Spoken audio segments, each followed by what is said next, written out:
I use stops on the table saw all the time.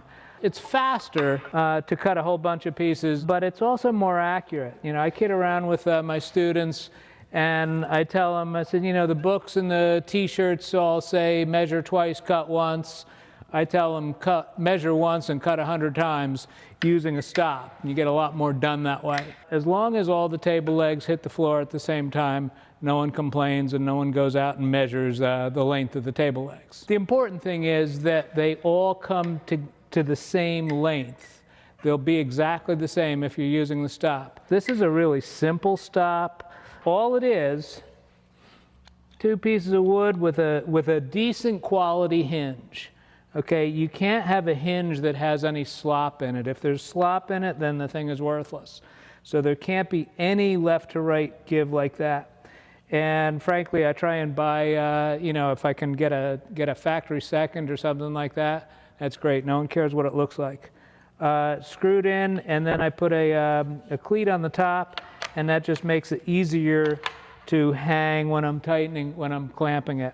I always make my plywood backer here the same width. Okay, this is 3 1/4 inches, and by doing that, I know that my stop is going to work, and it's going to just miss the deck of the sled. So simple enough. The stop is clamped in, and I have it at 18 inches, which is what I'm going to cut these pieces at. A lot of people will cut to the right of the blade. They'll square it off, and then it'll go down like this. Squaring that off.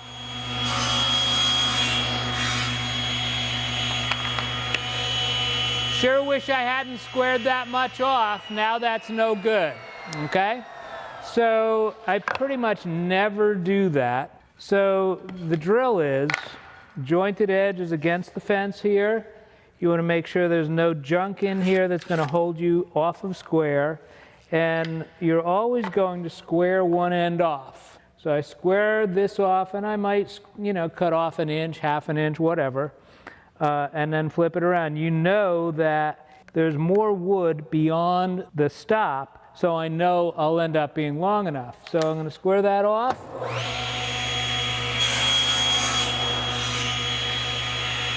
Flip it around, bring that up to the stop, hold this, my hand is right over the miter gauge bar, and I'm like this, and you're done. So that's a simple stop like that. Screw stops. Here's another type of stop that I use periodically. And a lot of people will go, well, what's the big deal? They'll take a piece of wood like this and clamp it in there to wherever they decide they needed it. And after a while, you've got, you know, that thing there, and, you know, you've cut a couple pieces, and you notice that all of your pieces are getting shorter and shorter. And that's because you end up with a 1/2 pound of sawdust in there that you might not have noticed.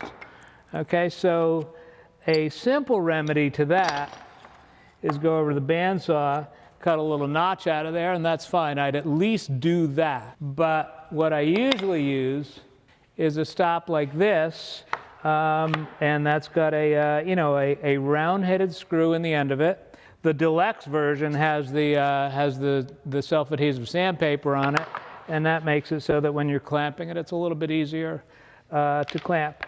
So here, you're doing something like this, and let's say that's where I wanted to cut it, and so you clamp that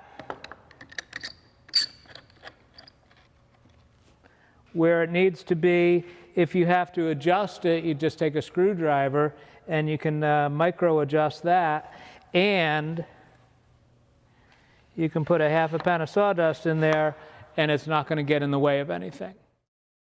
So sometimes I'm doing a piece that's longer than this plywood backer here, and rather than putting on a new longer piece of plywood, I just put this little L stick on there.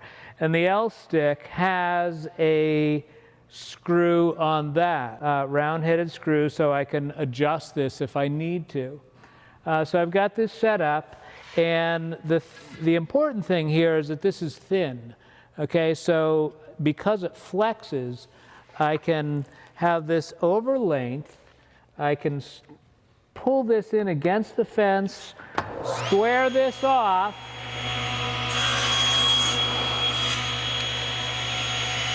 flip it around, bring it up to that screw, and cut it to length. Okay? And that's that. It's not something that I use very often, but when I need it, it's a real simple, simple fix.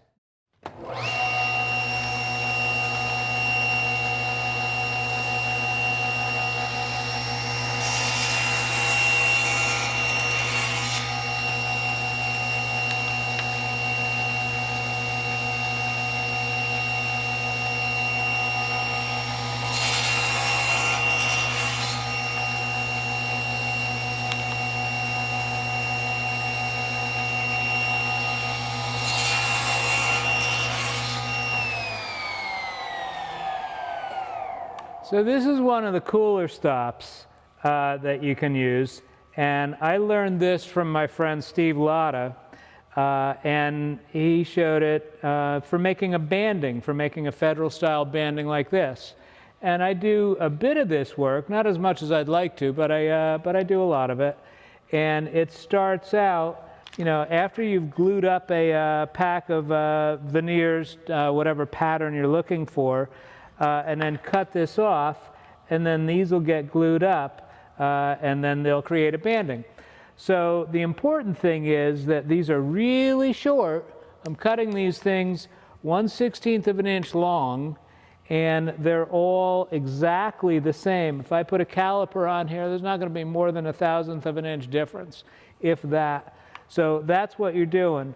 So for this type of work, this is fantastic. What's happening here is if I put just a stop, a solid stop there, and tried to cut it, as soon as it was released, it would get destroyed. The piece would get destroyed. So by putting this on here and then being able to slide it out of the way, I can cut. Now, what happens here is that the stop, this slides, and right here there's a screw, and this hits there. And so wherever you clamp this, that's how it's going to be. So then you can slide it out of the way, you're good. These kerfs here is nothing more than a couple saw kerfs to make it easier to slide. When I set this, I put a scale in here, set it, clamp it, and then I remove the scale, and that makes it easy to move. Okay? So it's really simple. This is the kind of thing that I might do once in a while. Like I said, not as much as I'd like to, because I really enjoy this kind of work. But what I do all the time, I'm cutting short pieces of wood for whatever. Let's say you needed to cut these 10 of them 3/4 of an inch long. You're certainly not going to use a standard stop and try and hold it there. You know, you try and hold a pencil in here like that. Chances are you're going to ruin a perfectly good pencil. So by doing this with this kind of stop and then sliding it out of the way, you cut, you're good, and you can do this all day long, whatever length you need it, and it's very simple and it's very safe and very repeatable. But those stops that I just showed you are everyday, and they're great. They promote accuracy. Yeah, they promote speed, but more importantly, they promote accuracy, and that's the reason for them. They're all simple. They only take a couple minutes to make, and they're definitely worth making.